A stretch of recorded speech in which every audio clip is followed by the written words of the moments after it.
6,500 MK82 500 pound के बम है। अब ये करीब MK82 500 पाउंड के बम है। फिर hold it PCR 3,000 Hellfire guided missile हैं। ये देखिए 1000 बंकर बस्टर बम है, 2600 एयर ड्रॉप स्मॉल बम है। सोर्स पेंटागन के हवाले से रॉयटर्स का ये दावा है। इस वक्त की बड़ी खबर ये आ रही है। सीधे मैं चलूंगा मनीष के पास। मनीष, कहते कुछ हैं करते कुछ हैं, बोलते हैं युद्ध नहीं करो, युद्ध नहीं करो, और यहां पर क्या चल रहा है?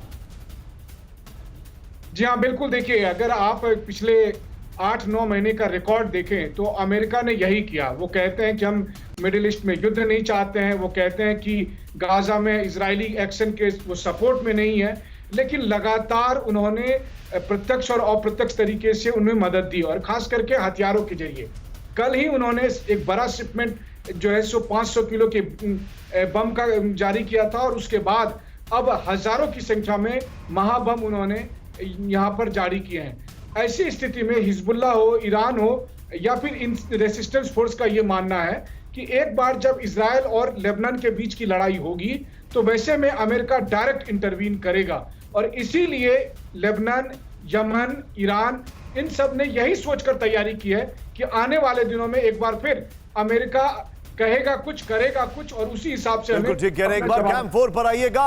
मैं सीधे आ रहा हूं शंकर प्रसाद सर के पास। हमारे दर्शकों को एक चीज बताना बहुत जरूरी हो गया।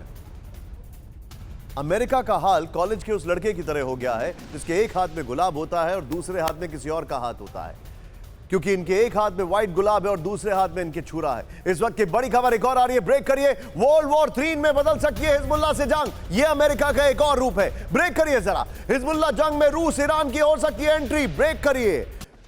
यह इस वक्त की बड़ी खबर। इजराइल से पूर्ण युद्ध हुआ तो ईरान से हमला होगा। बड़ी खबर। फुल स्केल वॉर में हिजबुल्लाह के साथ आ सकता है रूस। इस वक्त की बड़ी खबर। हिजबुल्लाह जंग पर अमेरिकी इंटेलिजेंस का बड़ा दावा। यह देखिए, अमेरिका को डर भी लगता है और उसके अलावा दम भी लगाता है। ये देखिए, ब्रेक करिए। इसके बगल में पहले वाली ब्रेकिंग और शॉट चलाइएगा, लेकिन पहले 2 पॉइंटर्स के बाद हिजबुल्लाह के साथ ईरान और रूस। इस वक्त की बड़ी खबर दिखाइए जरा। Plate on. वर्ल्ड वॉर 3 में बदल सकती है इजराइल और हिजबुल्लाह की जंग। इस वक्त की बड़ी खबर ये देखिए जरा।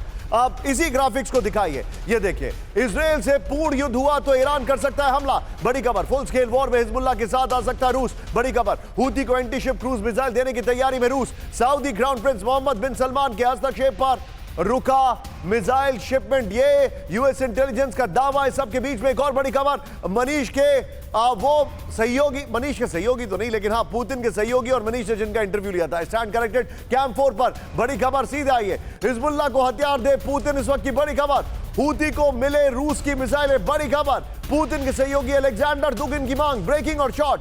पुतिन से हूती हिजबुल्लाह को मदद देने की मांग। इस वक्त की बड़ी खबर। यह देखिए जरा, दोनों ब्रेकिंग, दोनों शॉट दिखाइए। दोनों ब्रेकिंग, दोनों शॉट। इस वक्त की बड़ी खबर मैं आपको दिखा रहा हूं। यह देखिए जरा। और सीधे विजय, ये वाली ब्रेकिंग को बगल में चलाते रहिएगा फ्लोर के, आप बल्कि इसको फ्लोर के बगल में लीजिए और सीधे फ्लोर पर आइए और सीधे चलिए शंकर प्रसाद सर के पास। सर, यह बहुत बड़ी खबर आ रही है। What is your take on sir? Take बिल्कुल क्लियर है। पहला पॉइंट तो ये कहना चाहता हूँ कि मैं कई दफ़ा से आपसे कह चुका हूँ कि कुछ भी हो जाए, America will continue to support Israel, चाहे वो किसी हालत में भी हो, बॉम्ब्स के ज़रिए, मिसाइल्स के ज़रिए। आपने बताई दिया कि कितने क्वांटिटी में उन्होंने $6.5 बिलियन के उन्होंने हथियार भेजे हैं। तो पहली बात तो ये समझ ली। दूसरी बात यह है कि कोई नहीं चाहता, कोई वर्ल्ड पावर ये नहीं चाहती कि ये युद्ध एक बड़ा इनहेलेशन युद्ध बन जाए, जिससे कि लेबनान और इसके लड़ाई हो तो उस तरफ से ईरान, इराक, इजिप्ट, ये सब मिल जाएं। ये कोई नहीं चाहता, ना अमेरिका चाहता है। अमेरिका इस मारे नहीं चाहता कि वो ये नहीं चाहता कि किसी तरह भी इजराइल का और ईरान का डायरेक्ट कॉन्फ्रंटेशन हो जाए, जिसमें हो सकता है न्यूक्लियर बॉम्ब्स की भी इस्तेमाल कर ले इजराइल टू डिस्ट्रॉय ईरान। वो नहीं चाहता, कोई नहीं चाहता। जहाँ तक रशिया का सवाल है, that more like is just a support to Iran because they are anti America. तो इस समय कई दफ़ा हम देख चुके हैं कि world is divided into 2 distinct parts. अब एक देखिए, कोई नहीं चाह रहा कि लड़ाई बढ़े। Israel is only going to do defensive operations.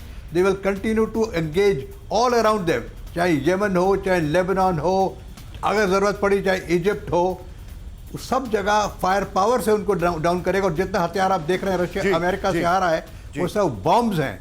They're all bombs and missiles which are indirect firing weapons. Okay point taken sir. मेरे साथ इस वक्त सुमित है। Sumit, you want to add something, बताइए जरा क्विकली। शांत, आपने जो खबर दिखाई इसके दो बड़े सबूत भी हैं। अगर आप देखें पिछले 24 घंटे के अंदर जो दो बड़ी डेवलपमेंट हुई है दर्शाती है कि कैसे ईरान और रूस इस जंग में कूद सकते हैं, वो भी इसमें आ सकते हैं। पहली बात यह कि यूएन में ईरान के रिप्रेजेंटेटिव ने साफ तौर पर कहा कि अगर लेबनान पर अटैक हुआ तो फिर सीधे तौर पर ईरान आएगा। वहीं दूसरी तरफ सीरिया के कई इलाकों के अंदर, कोबानी जैसे इलाकों के अंदर रूस अपने एयर बेसिस को या फिर आप कह सकते हैं अपनी मिलिट्री इंस्टॉलेशंस को बिल्ड कर रहा है। इसका मैसेजिंग क्या है कि सीरिया के इलाकों से लगातार अगर कुछ होता है तो फिर रूस भी बड़े ऑपरेशन चला सकता है, लेबनान को सपोर्ट कर सकता है, हिजबुल्लाह को सपोर्ट कर सकता है। तो ये दो बड़ी चीजें हैं जो लगातार डेवलपमेंट दर्शाती है कि दोनों ही देश लेबनान की मदद के लिए तैयार हो रहे हैं।